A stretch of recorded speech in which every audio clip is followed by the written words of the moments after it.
Jyotiba Phule entrance యొక్క science పేపర్ను చూద్దాము.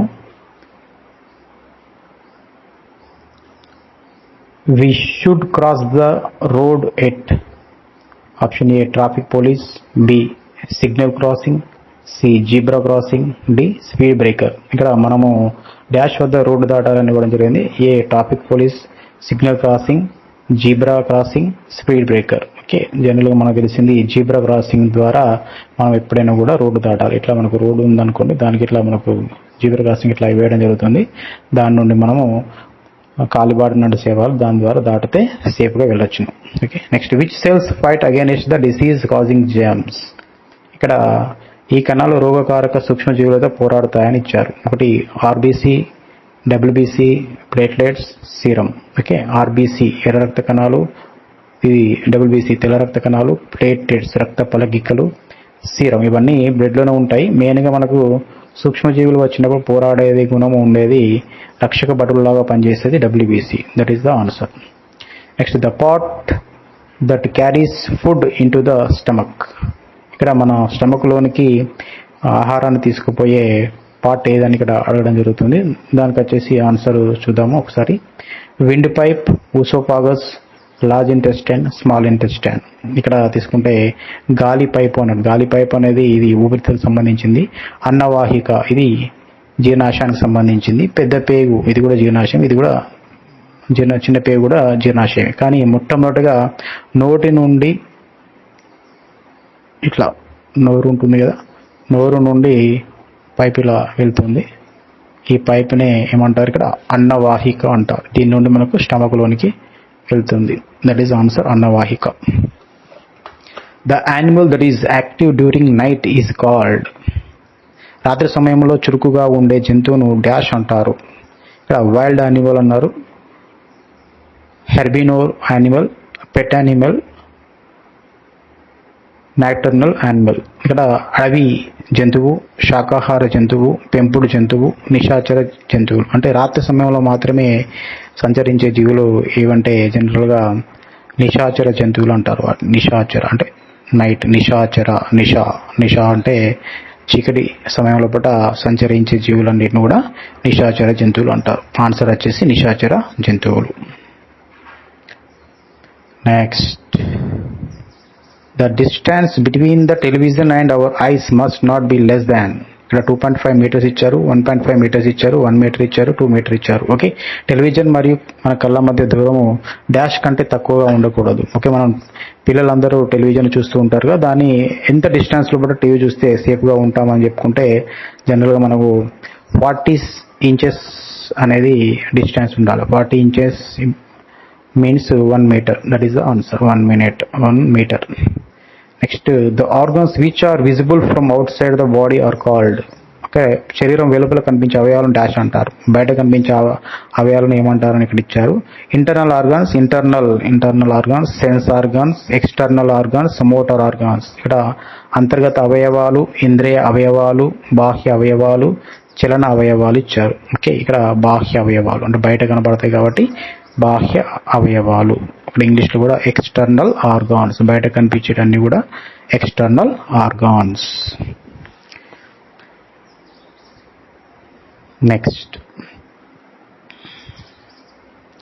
The creature which helps the farmer by feeding on the rats that eat the grains and destroy the fields and earthworm, spider, snake. ధాన్యాలను తిని పొలాలను నాశనం చేసి ఎలుకలను తిని రైతుకు సహాయం చేసే జీవి. ఇక్కడ ఎలుకలను తినే జీవి ఏంటో కింద చూసుకుంటే అది ఆన్సర్ అవుతుంది. ఇక్కడ జనరల్గా చూడండి, చీమ ఎలుకలను తినది తెలుసు మనకు, వానపాము అనేది ఇది కూడా తినది, స్పైడర్ ఇది కూడా పాము తినది, ఎలుకలను తినది. ఇక పాము తీసుకుంటే జనరల్గా మనం ఎప్పుడు చూస్తూ ఉంటాము, పామే ఎలుకలను తింటుంది. పాము మంచి ఆహారం ఏంటిది, ఎలుక. కాబట్టి ఇదే ఆన్సర్. ధాన్యాలను తిని పొలాలను నాశనం చేసే ఎలుకను తిని రైతుకు సహాయం అంటే ఇక్కడ రైతుకు సహాయం చేసేది ఎవరు, పాము. పాము అనేది రైతుకు సహాయం చేస్తుంది. కాబట్టి ఎవ్వరు కూడా పాములను చంపవద్దు, ఇది ముఖ్యంగా గుర్తుంచుకోండి. ఎలుకను చంపినా ఏం కాదు కానీ పామును మాత్రం చంపద్దు. Right, next, breathing in and out air through our nose is called. ఇక్కడ ప్రెసిపిటేషన్, ఎగ్జాలేషన్, రెస్పిరేషన్, ఇన్హలేషన్. ఇక్కడ మన ముక్కు ద్వారా గాలిని పీల్చడం మరియు బయటకు పంపడాన్ని డాష్ అంటారు ఇచ్చారు. ఇక్కడ అవపాతము, ఉచ్ఛ్వాసము, శ్వాసక్రియ, నిశ్వాసము. ఇక్కడ ఉచ్ఛ్వాసము, నిశ్వాసము ఇవి రెండు కూడా శ్వాసక్రియ లోపల పాత్ర వహించేవి. ముఖ్యంగా శ్వాసక్రియ అనేది ఉంటుందండి. మా ముక్కు ద్వారా గాలి పీల్చడం మరియు బయటకు పంపడాన్ని ఏమంటారు? శ్వాసక్రియ అంటారు. దట్ ఈస్ ఆన్సర్, శ్వాసక్రియ. The doctor who treats disease of the heart is called అంటే ఇక్కడ గుండెకు సంబంధించిన వ్యాధికి సంబంధించిన వారిని ఏమంటారు అంటున్నారు. వ్యాధికి సంబంధించిన వైద్యులను. ఇక్కడ పల్మనాలజిస్టు, కార్డియాలజిస్టు, డెర్మటాలజిస్టు, న్యూరాలజిస్ట్ ఇక్కడ ఇవ్వడం జరిగింది. గుండెకు సంబంధించిన వాళ్ళని జనరల్గా కార్డియాలజిస్ట్ అంటారు.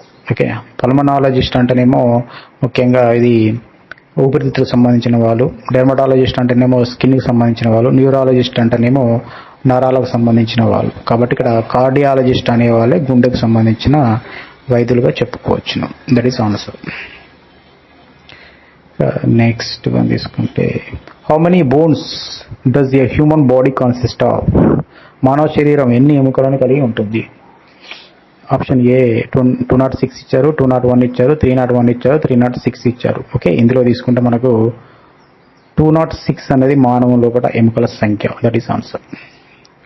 Example of renewable resource that is the coal, diesel, petrol, sunlight. Okay, మళ్ళీ తిరిగి ఉపయోగించేది అంటే మళ్ళీ రీయూజింగ్ చేసే ఒక ఉదాహరణ కింది దానిలో కూడా ఏంటని చెప్పారు. ఇక్కడ బొగ్గు, డీజిల్, పెట్రోల్, సూర్యకాంతి. ఒకసారి పరిశీలిస్తే బొగ్గు మళ్ళీ రీయూజ్ చేయరాదు. ఒకసారి మండించినవంటే మళ్ళీ అంతే సంగతి. డీజిల్ కూడా మండించినట్టు అంతే సంగతి. పెట్రోల్ కూడా మండించినవంటే అంతే సంగతి. కానీ సూర్యకాంతి ద్వారా మళ్ళీ ఏం తయారవుతుంది? మనకు పవర్ అనేది తయారవుతుంది. జనరల్గా ఇప్పుడు సోలార్ అనేది ఎక్కువగా ప్రాతినిధ్యం వహించడం జరుగుతుంది. దట్ ఈస్ ద పవర్ అనేది రావడం జరుగుతుంది. దట్ ఈస్ ద మళ్ళీ రీయూజబుల్ రిసోర్సెస్ అని చెప్పుకోవచ్చు. దట్ ఈస్ ద సూర్యకాంతి. Right, next electricity produced using water is. Okay, ఇక్కడ thermal electricity, hydro electricity, nuclear power, solar electricity. ఇక్కడ నీటిని ఉపయోగించి ఉత్పత్తి చేయబడిన విద్యుత్ ఏంటని అడిగారు. సింపుల్గా క్వశ్చన్లో ఆన్సర్ నీటిని ఉపయోగించి, నీరు అంటే ఇక్కడ కింద ఏంటో చూసుకోవాలి. థర్మల్ అంటే బొగ్గుతోటి, జల అంటే నీరుతోటి, అణు అంటే జనరల్గా అణుశక్తి అంటే ఇప్పుడు నైట్రోజన్, అవి హైడ్రోజన్ అటువంటి అణుశక్తికి సంబంధించింది. సౌర అంటేనేమో సూర్యునికి సంబంధించి. కాబట్టి ఇక్కడ నీరు, జల. దట్ ఈస్ ద ఆన్సర్, జల విద్యుత్. The network of nerves and cells that carry message to and from the brain to various parts of the body. ఇక్కడ మెదడు నుండి శరీరంలో వివిధ భాగాలకు సందేశాలను చేరవేసే నరాలు మరియు కణాల నెట్వర్క్. అంటే జనరల్గా మెదడు నుండి శరీరం అంతా నర్వ్స్ను పంపించేది ఏం వ్యవస్థ అని అడుగుతారు. ఇందులో కూడా తీసుకుంటే జీర్ణ వ్యవస్థ, శ్వాసకోశ వ్యవస్థ, విసర్జక వ్యవస్థ, నాడీ వ్యవస్థ. జీర్ణ వ్యవస్థ అంటే ఇది జీర్ణ వ్యవస్థ అంటే ఇది ఫుడ్కు సంబంధించింది. శ్వాస అంటే జనరల్గా గాలి తీసుకోవడం, వదిలిపెట్టడం దానికి సంబంధించి. విసర్జన అంటే మనం తీసుకున్న ఆహారము బయటకు పంపించే వ్యవస్థ. మరి శరీరం మొత్తం పంపించేది మెదడు నుండి అంటే ఇక్కడ నాడీ వ్యవస్థ అనేది ఆన్సర్. దట్ ఈస్ ద నాడీ వ్యవస్థ answer. Next, we should avoid the following food to be healthy. మనము కింది వాటిలో కూడా ఉన్న వాటిలో ఏది తీసుకుంటేనా ఇక్కడ ఏంటి ఆహారాలకు దూరంగా ఉండాలని ఇచ్చాడు. ఆహారానికి ఏది దూరం ఉండాలి అంటే ఇవన్నిటికీ దూరంగా ఉంటే మనం ఆరోగ్యంగా ఉంటామన్నమాట. ఏంటిది? చిరుతిండ్లు, నిలవాహారము, మత్తు పానీయాలు, పైవన్నీ.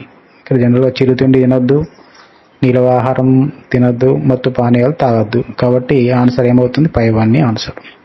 Next, first aid given to a person who he suffers severe heart attack.